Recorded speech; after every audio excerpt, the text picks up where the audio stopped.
alaikum. Can everyone hear me? Okay, I'm sorry. I've never read off my phone before. I usually get paper because I'm old, but I'm gonna try. Okay, thank you. So, Assalamu alaikum and peace be upon all of you. We rally here in Amisquitchie, Wisconsin, on Treaty 6 territory to condemn the brutal violence against the People's University for Palestine student encampment. Brutal violence that the U of A administration authorized and enabled. My name is Saleh, and I am a 3-time graduate of the U of A, and an affiliate faculty member at the U of A's Faculty of Education right now. But actually, most importantly, I am a community member. A community member who is disgusted and outraged by the actions and decisions of the U of A administration. Shame! But to the so-called leaders of this institution, I am considered a quote-unquote trespasser.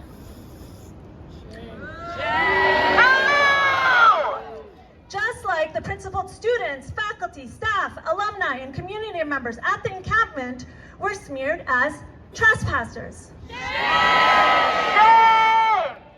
Even as the U of A continues to profit off of stolen lands and resources, and from our collective money, time, and labor. I'm not only an alum, and I'm not only a community member. I am a proud Palestinian woman.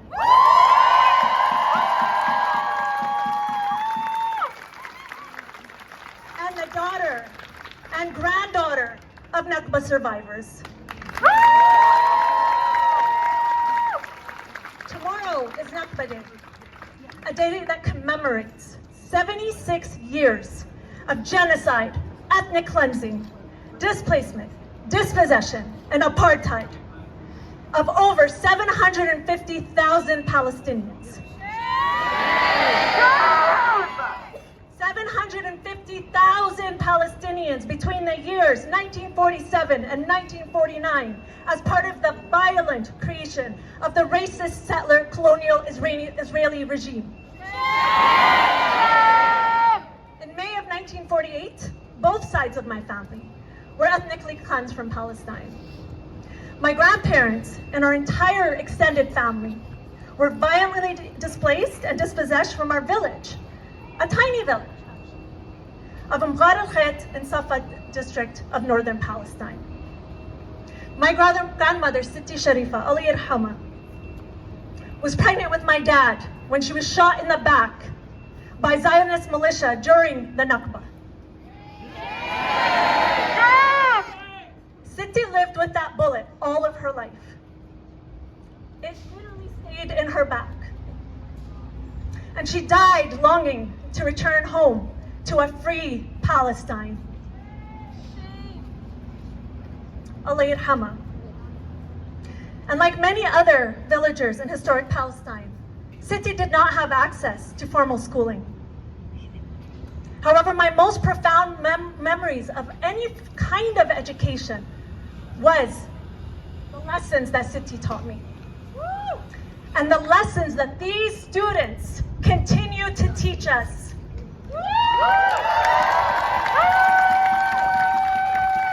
And I can say that with absolute confidence and conviction as a Faculty of Education member and as somebody who's been an educator for over 20 years.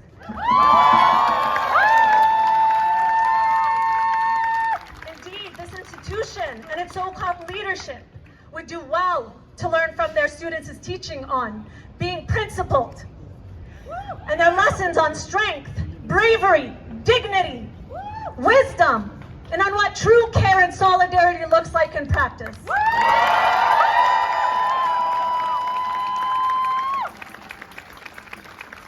As students and community members make clear, colonial institutions like the University of Alberta make land acknowledgements, issue DEI statements, and wax poetic about academic freedom, even as they authorize the police to suppress and enact violence on students, faculty, staff, alumni, and community members.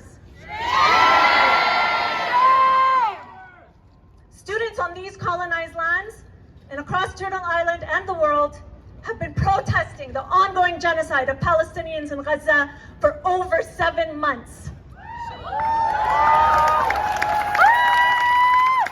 An ongoing genocide where the IOF has killed over 35,000 Palestinians in Gaza. And it's important to note that this horrific number does not include the at least 10,000 reported missing or under the rubble. And where over 78,000 Palestinians have been injured.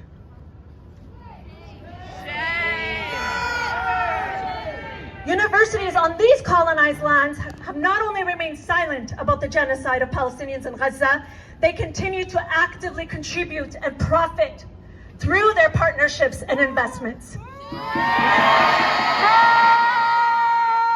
unlike these so-called leaders, students refuse to be silent in the face of genocide.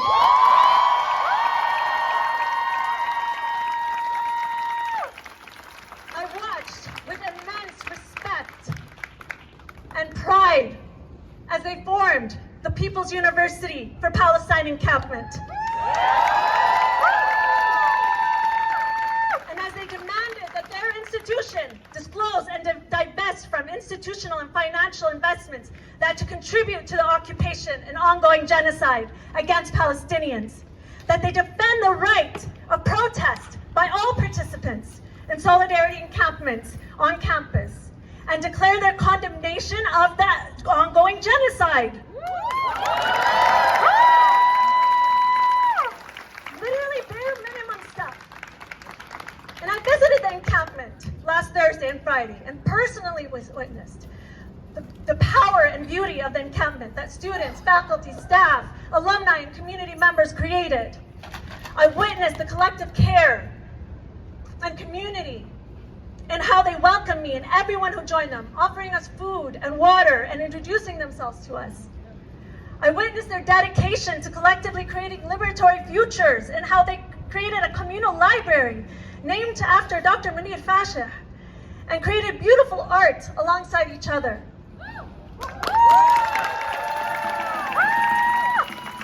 And then, early Saturday morning, I woke up and watched with outrage multiple videos of the horrific and grotesque police violence that the U of A administration authorized and enabled on them. Dozens of militarized police descended on the encampment early morning as encampment members were asleep. I watched as police officers brutally beat protesters with batons, fired gas and pepper bullets, used their bikes to assault protesters. I watched as protesters were issued with a year-long ban from campus by so-called campus security.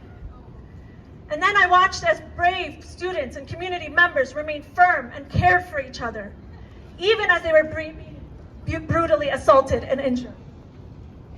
And I watched as a beloved faculty member, Mike Litwack, tried to prevent police violence against his students and their supporters.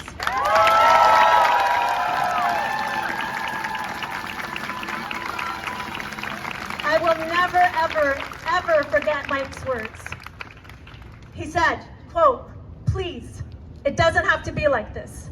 Please don't hurt my students. Please don't hurt my students. Please don't hurt my students. It doesn't have to be like this."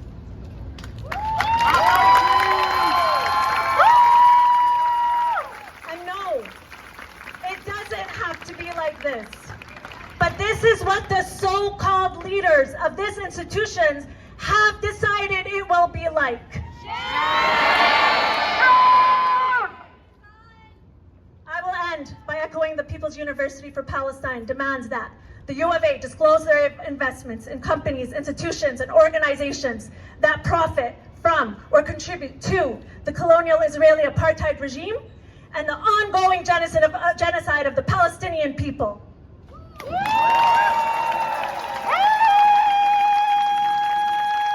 That the U of A divest from these investments immediately.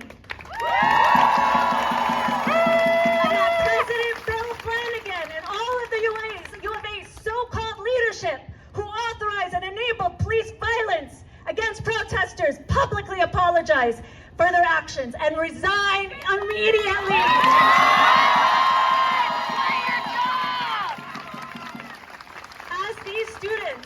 As these amazing students can constantly teach us, a better world is possible, and we will collectively bring it into being, inshallah. Thank you.